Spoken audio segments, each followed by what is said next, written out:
This is More Than 5%, a podcast dedicated to covering the stories of women in sports. Whatever the sport, whatever the role, everyone is welcome. Now, let's join our hosts, Zoe Hicks and Carly Jackson, for a weekly conversation with women who inspire.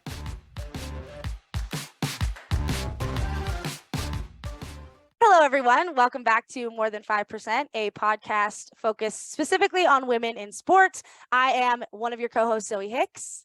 And I am your other co-host, Carly Jackson. And today we have one of my favorite people on. Just as a person, so outgoing, so friendly, so welcoming. Like, if you're having a conversation with her, like, you are the only person that matters. The words that are coming out of your mouth, like, she's so focused. She makes you feel so special. She has an insane amount of experience in the AT world. So I'm super excited to talk about Katie Reyes today and have her chat with us. So hi, Katie, welcome on. Thanks for having me, y'all. Thank you. Of course. So we're going to start this episode as we start every episode with a little bit of good shit. So Katie, you can start us off. Good shit. Let's see. Probably where I'm at in life right now, I'm like on a high. Loving life, loving who I'm with, hanging out with all my friends and family type of thing. Everyone's good. We're all positive. So yeah. That's awesome. I love that. That is some high quality good shit right there. All right, I'll go. Today I had a great lift with my teammates. It was just good vibes, good music, just awesome to be together. So that's my good shit for the day. Aw, perfect. Just a good wholesome lift. Love that. Yeah. For me, my good shit, I will be traveling for the next couple of weeks. So me and my mom had a little mommy-daughter day. We got our nails done. We went for brunch. She had a little professional photo shoot, so I was doing her social media stuff for that.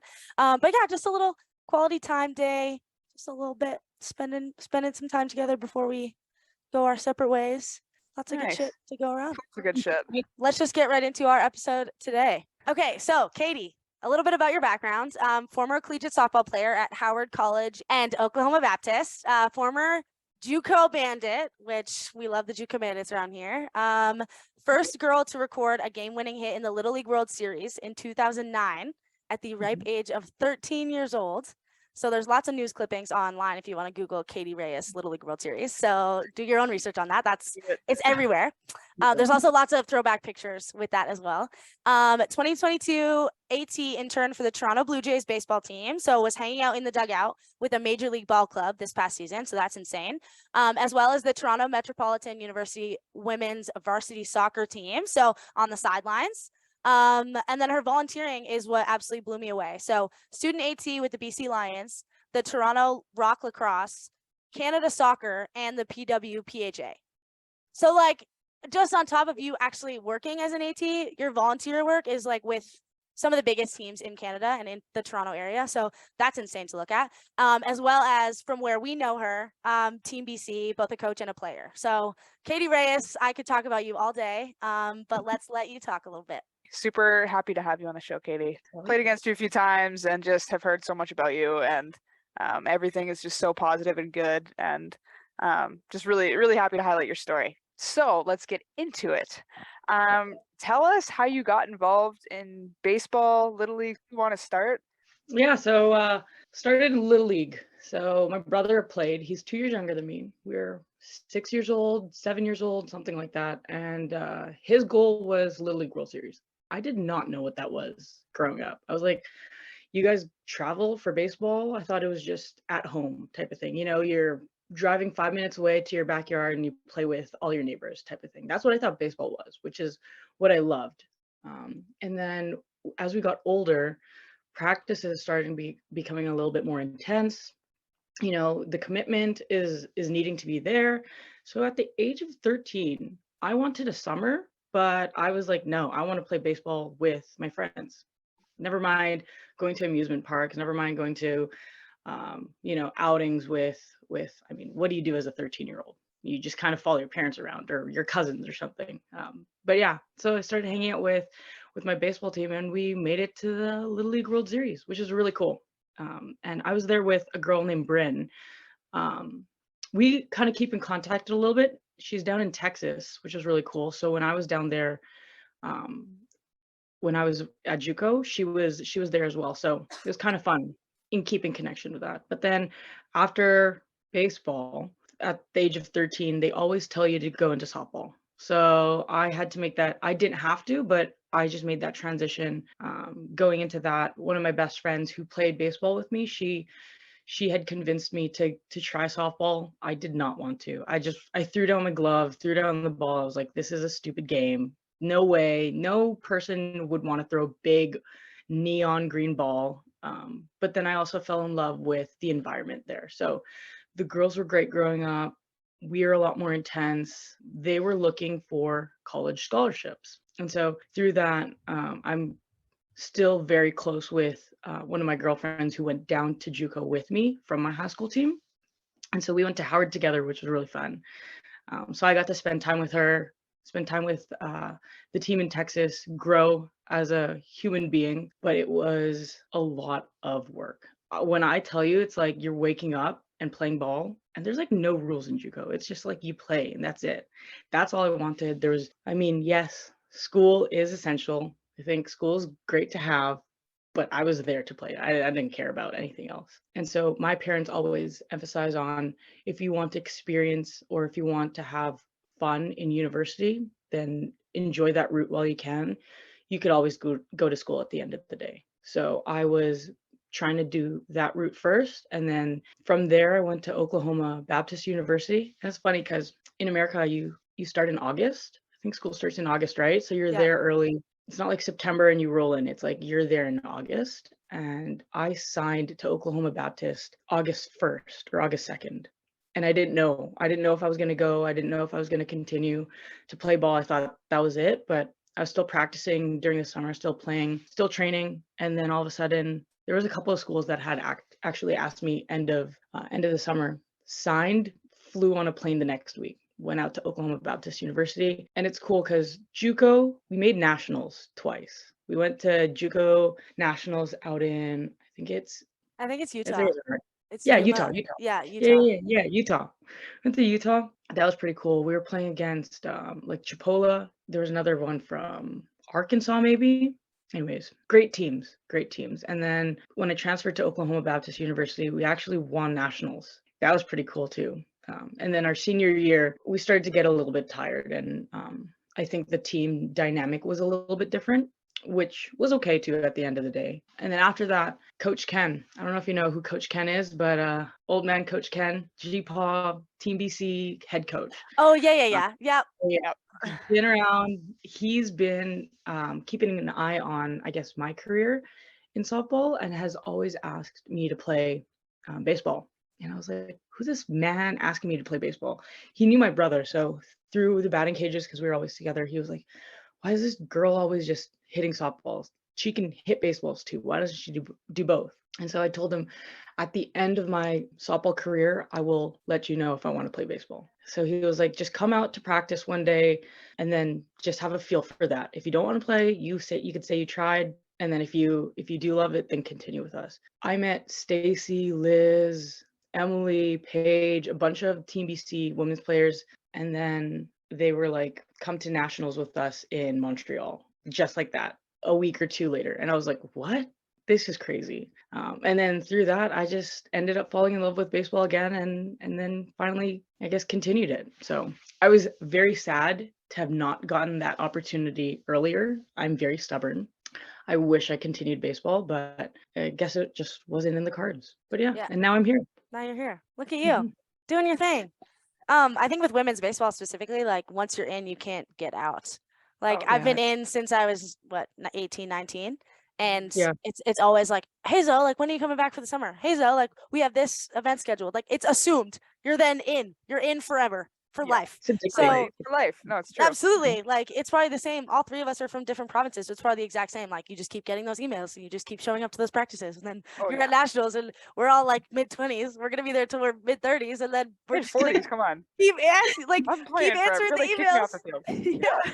I mean, I think that's an amazing thing with baseball in Canada is it's just like such a community. Like you decide when you're done. Like those, like you said, like those head coaches will keep at it. We'll keep pushing you. We'll keep, recruiting players to come play, and they're just happy to be there, happy to be available. But yeah, that's awesome. As a former JUCO player myself, there's a lot of things that I do now as an adult in the professional kind of sphere that I attribute to my JUCO time. I'm like, I learned this at JUCO. Is there anything that you can think of, like, or pinpoint that's like, yeah, I figured that out at my JUCO and I still do it now because it works? It's probably work ethic. If you are not practicing or playing or trying to create a craft that you really want at the end of the day, I think time and effort plays a big role. And so we were in the cages, I kid you not, at like 3 a.m. Why? Even if it was just to hang out, we were in the cages at 3 a.m. or hitting at 2 o'clock in the morning, or we'd be going to workouts and lifts early. This also played an account in my Oklahoma Baptist University school. We had this thing called Bison Wars at 4:45 in the morning. Why? I don't know, but they all say it helps you, both mentally and physically, like you're grinding as a team, nobody's left out. But we would work out at 4:45 in the morning. You're not even awake, but you know the schedule, you do it every time. You go to classes at 8. You have to have lunch in because you're going to starve when you go to practice at 2. You don't even get studying done till after practice. Then you have to eat, and then you have study hall, and then you lift after, maybe. Yeah. So it's like this cycle, but if you don't put any effort into it, then at the end of the day, why are you there? That's probably the biggest thing. The why. Why are we here? Because you want to get better, you want to get stronger, you want to get faster, you want to be a better athlete, you want to be better, mentally, physically, or a human being, So there's a lot of positives going through both JUCO and university. But if I had to take one thing, it was probably time, effort. Yeah, I say that all the time, is what you get out of JUCO is what you put into JUCO. So if you show Yeah. up and like do the bare minimum, you're going to be a good JUCO player. But if you Sure. show up and like do everything at the best of your ability, you're going to like find success in other ways, because like JUCO's tough. It's a rough situation a lot of the time. So like if you find ways to, use that and just say, okay, I'm going to embrace the suck. It's going to be terrible, and I'm just going to get through it, and I'm going to push myself through these moments, instead of like, oh, Yeah. it's going to suck and I'm going to drag my ass the whole time. Like, Yeah. if it's gonna suck anyway, you might as well put your whole self into it and then figure out where to go from there. But Yeah. I love what you 100%. said too about remembering your why, right? Yeah. Like remembering why you do something, why you get out of the bed, why the heck you're there, because you're being so mindful of what you're putting so much effort and time and love into. Right? I think Yeah. that's such a good message and just super important, no matter what you do, right? It's remembering why you're putting these parts of yourself into something and what it's going to become because you're doing that. Very, very cool. yeah. Yeah. So you mentioned that you were a national champion, you won nationals. Do you have like a specific favorite memory from like either whatever year in college that you want, like a specific memory that you're like, yeah, I look back on this and I'm like really proud, or it makes me happy, or this is with my best friend, or like a specific memory that you can just pinpoint and be like, yes, this is my favorite memory from college? I think I've had so many that when I look back, it's just like the people I meet, you're in the same place at the same time doing the same things. If you love it or not, you're still there together, type of thing, and you're just going through this life, this season of life together. JUCO, you have them for 2 years. Actually, technically, if you have sophomore or freshman or senior, whatever you guys call it, you get them for a season, and that's it. And then your seniors leave, and then you get a new freshman group in, and then you just kind of continue from there. But I have a lot of close friends from university down there, and I still keep in contact with them. Some of them are coaches now, which is really cool. Some of them are doing AT stuff down in the States. So connecting with them is really, really fun, especially when it comes to baseball and rivalries. And a lot of them are very big in like Texas, Houston Astros, stuff like that. So, those rivalries down the line is really fun to have. But at the end of the day, we're big, massive sports fans. So it's pretty fun. For sure. Yeah. Absolutely. Awesome. So next, I would really like to get into some athletic therapy stuff, which I think is so cool. I also took athletic therapy in college, so I am Nice. just like, I'm a bit starstruck here. So, so kind of just a general question here, but have you always wanted to be an AT? You have like a lot of experience in AT, volunteer, working, student experiences.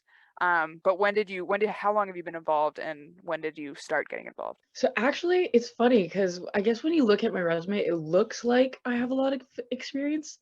But when I look at my own resume, I feel like I've done nothing, which is so weird. And I hate downplaying, Mhm. yourself or others. Never want to do that. When you take a look at like role models, right? You look at those people who have done so many things.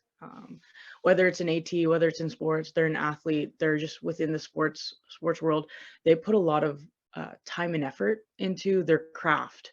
And I feel like because I'm still a student, I haven't even explored that yet. Mhm. Um, but I've just been so lucky with the opportunities given through people I meet, through people I've talked to and interacted with that said, "Hey, what are you doing this weekend? Come hang out with us in Montreal or in I think it was Ottawa for the PWHPA tournament." And I was like, "You're talking to me, right? This is crazy. This is mind blowing." Meeting gold medalist athletes from their Olympic games, or just like hanging out on the bus with them, and I'm like, you're cool. You're a professional athlete, and I can't believe I'm working with you guys. So is the Jays. I'm still, every time I walk into the clinic or into the treatment room, I'm like, I'm literally sitting beside some big name guys. Like this is kind of cool. Just shooting shit. How's your day today? Oh, you're still in school? Man, I don't even remember what school looked like. And I was like, yeah, I could see that. You're focused on baseball. That's totally fine. So it's pretty fun. But AT world is definitely a grind. Mhm. It has, just imagine you as an athlete going to practice, going into class, going to practice after. But with ATs, especially as a student right now, you're an hour before the practice, prepping the players, whoever needs anything, hanging out at the practice, Mhm. making sure everybody's okay, hanging out an hour after practice, making sure everybody's still fine, going to class, doing study stuff, etc. And then same thing repeats. So it's a little more of a grind, but it's pretty cool. That's awesome. I love hearing about it. Like, I'm such a geek for AT stuff, and I just like when I saw that you were with the Jays, I was like, that is so cool, man. It's so cool. It just what a fun experience, and like Yeah. I Yeah. really liked, your point is really interesting about, so if you compare this to athletics, right? Where it's like, Mm. okay, as athletes, we've put years and years of experience into our sports, right? And then we find other crafts throughout our lives, right? So for you, it Yeah. would be AT or athletic therapy, and you feel inexperienced because you haven't spent, the same 12 years or 15 years that you spent playing a sport. Now you have, let's say, 3, 4, 5, 6 years of studying, but not directly in the field. So it doesn't feel as significant Yeah. because the timeline is so different. I think it's actually more common than we talk about in a lot of different fields. I think probably almost all athletes kind of deal with this. They're like, oh, well, I've been playing, baseball since I was 5. So that's probably the thing I'm the most skilled at. Where, you might pick up a guitar for 6 months and feel like you're not good at it because you've only been playing for 6 months. I think Mm. that's a really interesting thing. But I mean, what you're doing, right, is incredible. It's incredible. And I really think that your experience as an athlete is probably just so beneficial to the athletes you work with now, because you get it, you understand. And I'm sure like it's really awesome to hear your story, but it's so cool to hear that you're involved and making a difference in these people's lives. So seriously, hats off to you. That's amazing. Thanks, Carly. I hope so. I hope I do. I guess at the end of the day, I want them to learn why we get injured, how we can prevent it. It's them at the end of the day. Mhm. It's just me, I guess, being a little bit of like that teacher, Mhm. not doing it for them, but teaching them how to better themselves at the end of the day. I think that's what's probably the biggest thing with AT. Mhm. Because as an athlete, you're always like, why? Why can't I hit a fastball right down the middle? But why can I hit one that's like, up above my head? Or like, why can I hit curveballs so well, but I can't, you know, hit a changeup or something like that? Crazy things. But it's always the whys for me, I guess you could say. And I like I said, I'm a little stubborn and I want to know everything. I want to know everything possible of like how to get better, as like I said, as an athlete or as a human being. And so I guess putting in my time and effort for others in the AT world is one of the biggest things I want to give back, because as an athlete, they want to perform to their best. I want them to perform their best. So I'm like, here, take all my information as much as I try to know, Yeah. and then that's about it. But yeah. That's priceless. Priceless. Okay, I want to loop back to the Blue Jays thing, because obviously like that's a huge deal, right? Like that's insane. You spent the 2022 MLB baseball season in the Blue Jays dugout. Like that is like bananas to say out loud. And I think like you just said, it's hard to believe at some points, like you have to pinch yourself. So yeah, tell us a little bit about how, you got involved with that, how, it felt like to be around the Bobachets of the world, just hanging out. Like tell us, like walk us through that whole thing. Hi, Bo, if you're listening, but if not, Hi, Bo. Your hair. It's so I'm from Vancouver, BC, and BC has an athletic therapy program as well. It's Camosun, so it's on the island.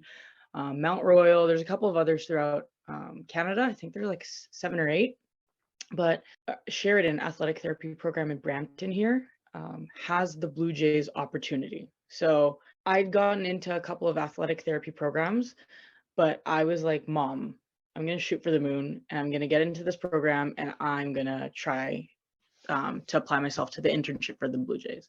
And my mom was a little skeptic. She was like, okay, but this is like once in like, I don't know, a million, like giving me all the statistics of like, don't put all your eggs in one basket. My brother also always says this to me too, because I tend to do this all the time. And he's like, and my parents and my brother are like, don't put all your eggs in one basket, but hope for something, but don't expect it. I can wish, I can do everything I want, but sometimes at the end of the day, if it doesn't come to me, then be okay with it. Move on. You can still try to reach for the second best level or even something better. Opportunities will always come, whether you're looking for it or not. And so I got into Sheridan, which is a really fun program. But then COVID hit. And so we were like, what does this mean? What does this mean for internships? Are we still able to be in placements? And they weren't for, I think it was the second year I was at school. So I was like, all right, the odds are really slim now. Like I'm not going to be able to get this Blue Jays opportunity. So in my third year, there was this girl before me. Her name is Kia.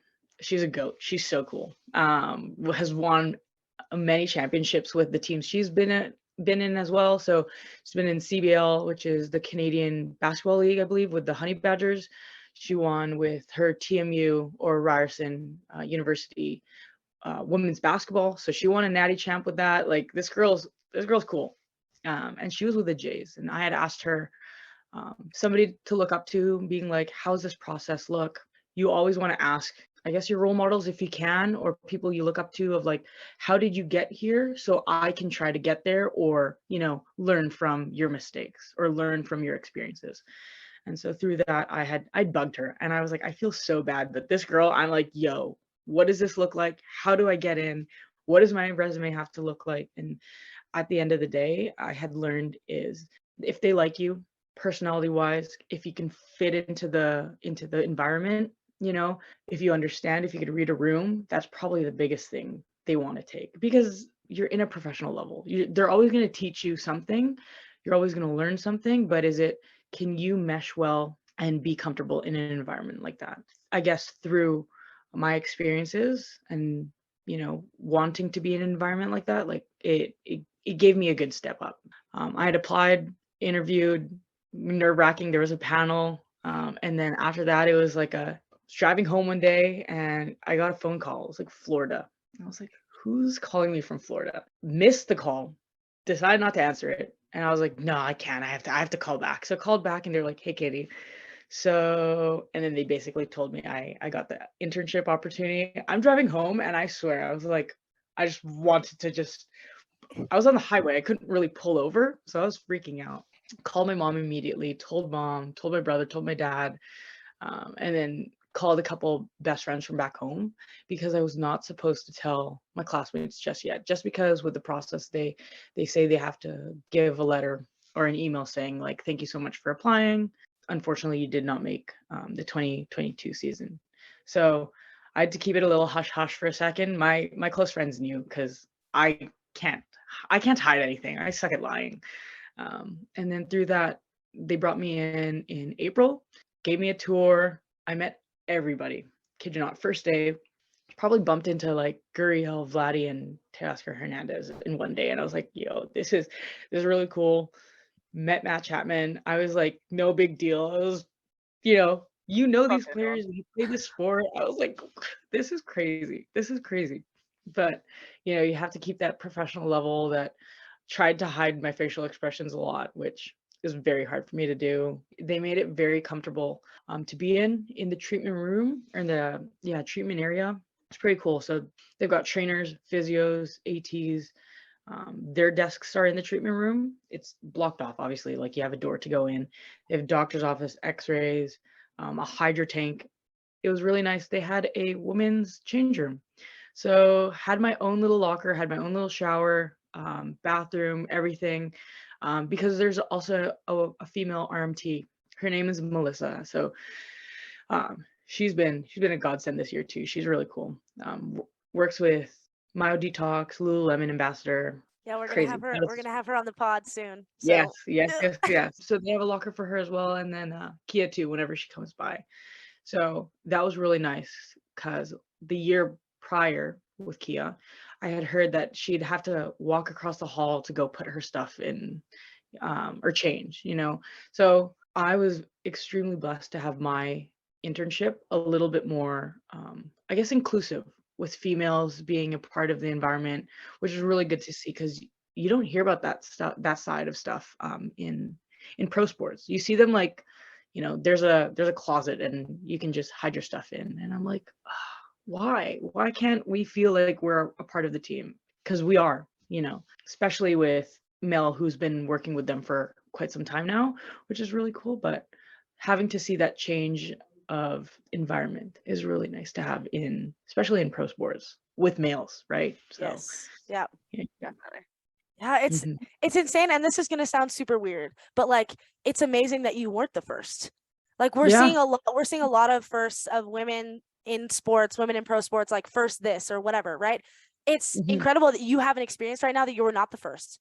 People came Yeah. before you to blaze that trail, and like you said, like, you asked the people that you looked up to, you asked the models for their experiences, and like, there are women that you can ask. There are women that have like already done the work. So then you show up and you're like, yeah, like, I'm happy to be involved, but like, this is like, you're not the first. And I don't mean that Yeah. as a slight, like No, you're no, doing amazing things, but like, you're not the first one who had to do this, and you had to like stamp your feet and be like, oh, I need a change room, blah blah blah. Like, people Yeah. have done the work and noticed that like, this is impactful for people. Yeah. So No, I yeah. definitely appreciate Kia for definitely being that trailblazer. But yeah, I think they're starting to understand that there is a place for women in sports. So just keep knocking down those brick walls. So, but yeah. Absolutely. Okay, yeah. So, involved with professional baseball, involved with Little League, involved with Team BC baseball now. So you've been coaching with Team BC as well as playing. Tell us about kind of what made you want to get into coaching, and what do you want to help your athletes with as a coach? It was probably Stacy Fournier. Stace, M, Paige, Liz, Claire, Nikki, ones who were in the diamond all the time with like the younger ones. I was like, I want to help out. Asa as well. Big shout out to Asa. Definitely would bug her about like, how can I do this better? How can I play better? How can I anything? She'd always have an answer. Whether it was a good one for me to hear was up to her, I guess. Yeah, she was gonna give you her whole opinion. She was gonna give it She's all. gonna give me She my was gonna entire give it all. opinion. I was like, Yeah, definitely need to hear that right now. yeah. Like Stacy right now is coaching up at SFU. So her involvement with not just baseball BC, but softball still in general, massive for a player like that. And I've always admired sharing and learning experiences to the younger ones. And so having her ask me come out for some of the high performance or development camps, especially with Team BC, with the younger girls, was really fun. I think Logan Wedgwood or AJ Pluta, Coach Yeah. Pluta. Yeah. They're always there at the camps, especially with the higher ups in BC with baseball BC. They're always asking to. They love female leads. They always want it to grow as well. So they do a really good job involving women. Yeah, Kirsty Watson. Coach Watson's her involvement too is really good. She's down in Vancouver, so she's always applying herself with also baseball, men's baseball with the younger guys. She's always there. That includes the girls, but they have these camps every summer. I think they're trying to expand that, and so it's like ages 8 to like 21. Everybody's there. They split them up into groups, and then through that we just teach them what we know.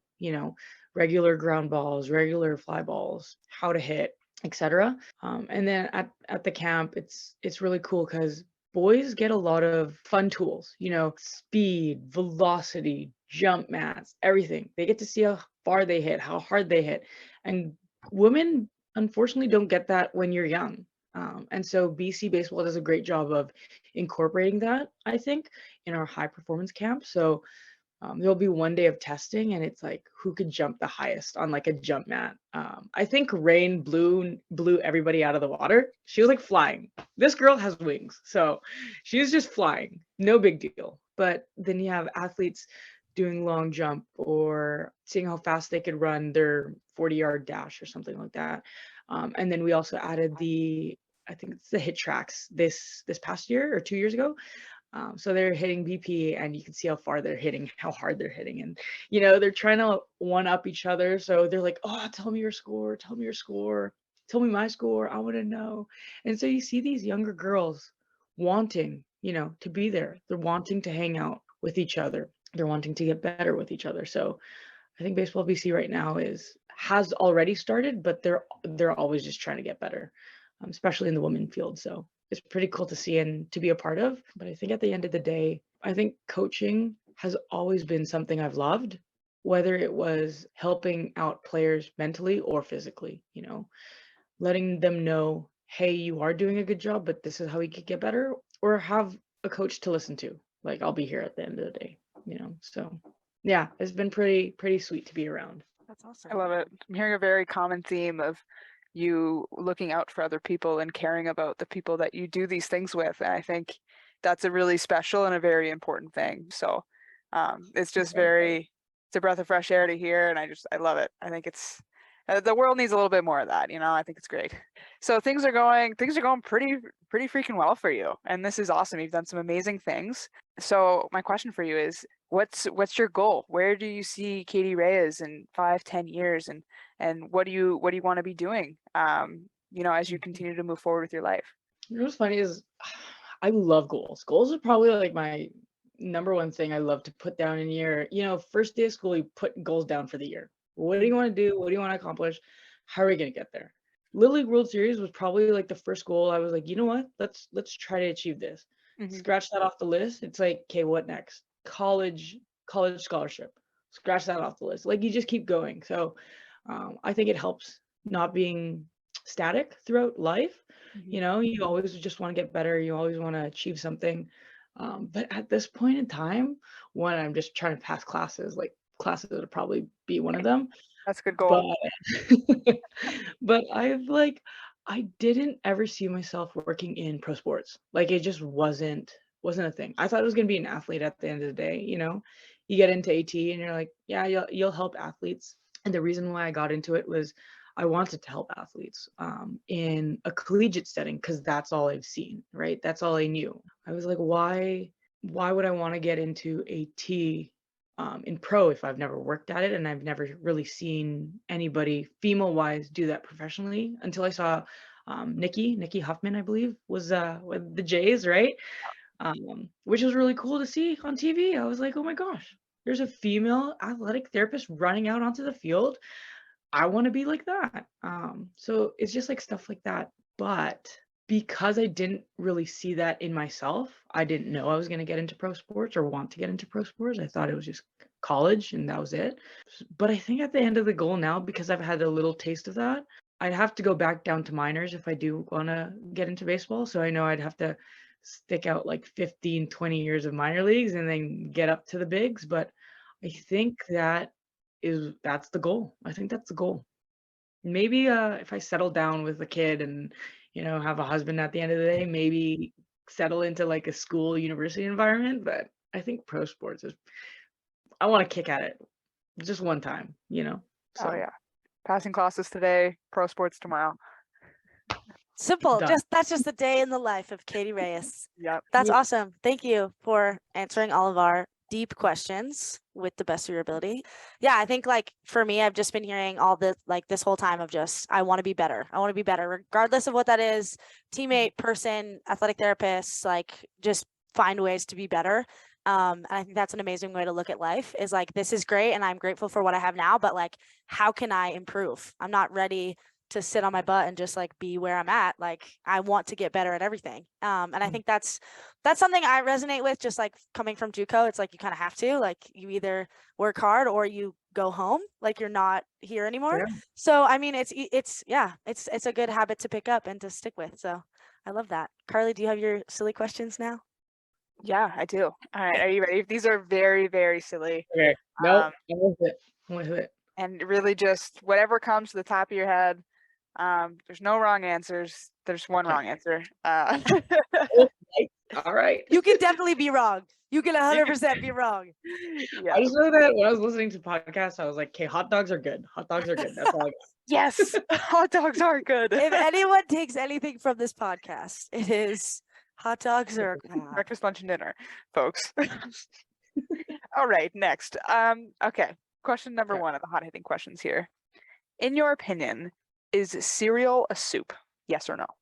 I heard this in your podcast prior to this, but honestly, I think no. I think it's not a soup. Okay. It's not warm. Doesn't warm your tummy. I agree with those statements over there. But yeah, sorry, All right. cereal's the soup. I like that. We're 3-0 for the cereal is soup for those that are tracking at home. That it's not because it's not hot. No. Okay. No. Number two, is a Pop-Tart a ravioli? Whoa, that's a big one. Mm-hmm. I don't think so. I think in Italian, I think ravioli does not equal Pop-Tart. You know, if I was to peg ravioli as an Italian food, I'm assuming it is. Mm-hmm. Don't know my Italian, but don't think it's a Pop-Tart. Yeah, and I always kind of was like, it doesn't go in a toast. Like you don't put ravioli in a toaster, and I know that's not the only way to, To cook heat it. up your yeah. Or you can, eat it raw, whatever. But yeah, I agreed. Okay, that was the right answer. Okay, cool. Oh, poof. All right, 2 for 2. that was a test, and he passed. 2 for 2. Okay, number three. This one might hurt your brain a little bit. Is a pea in a pod also considered an egg?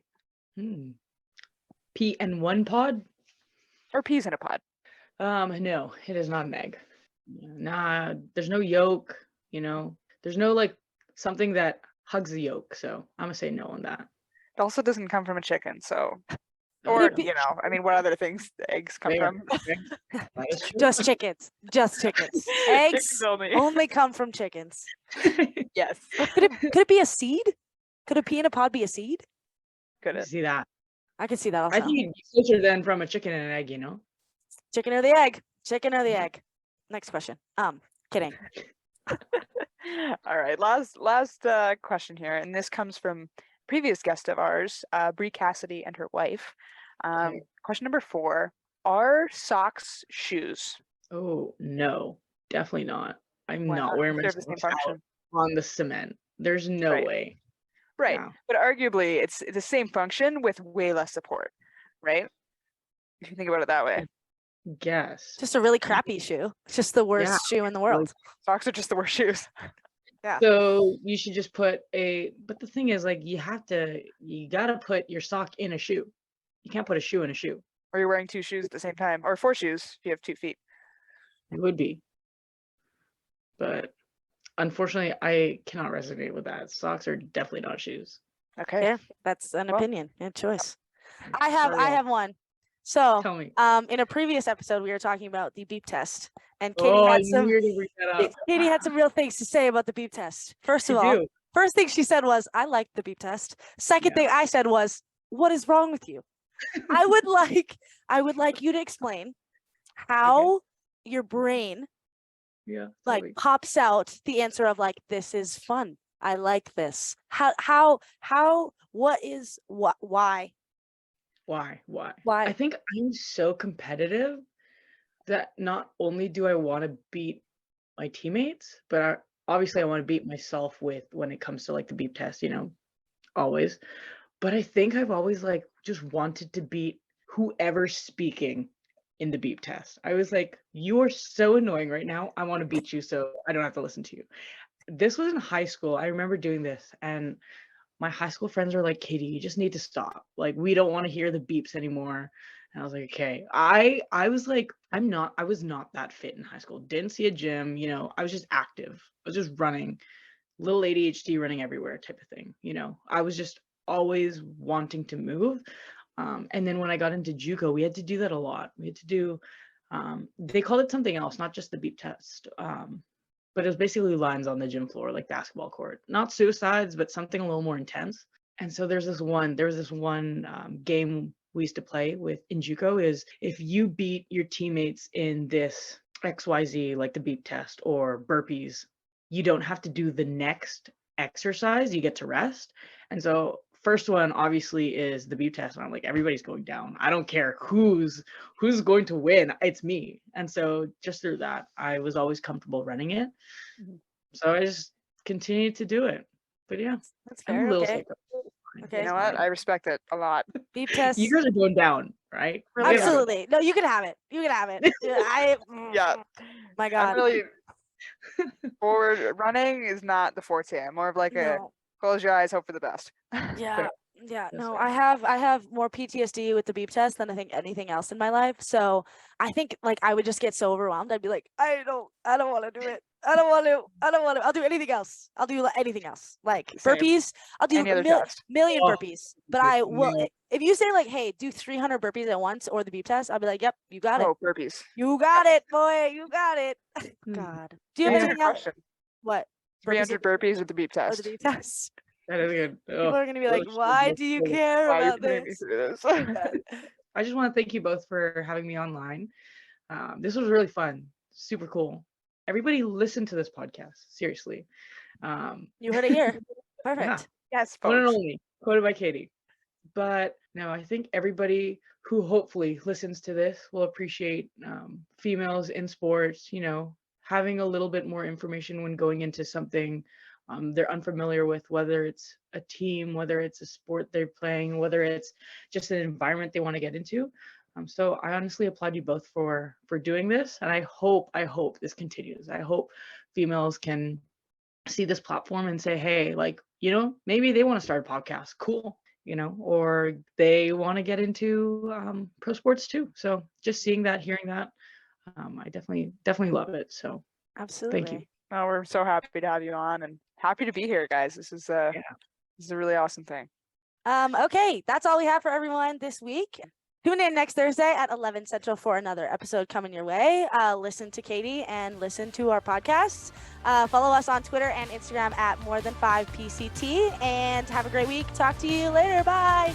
Bye. Bye. Bye, guys.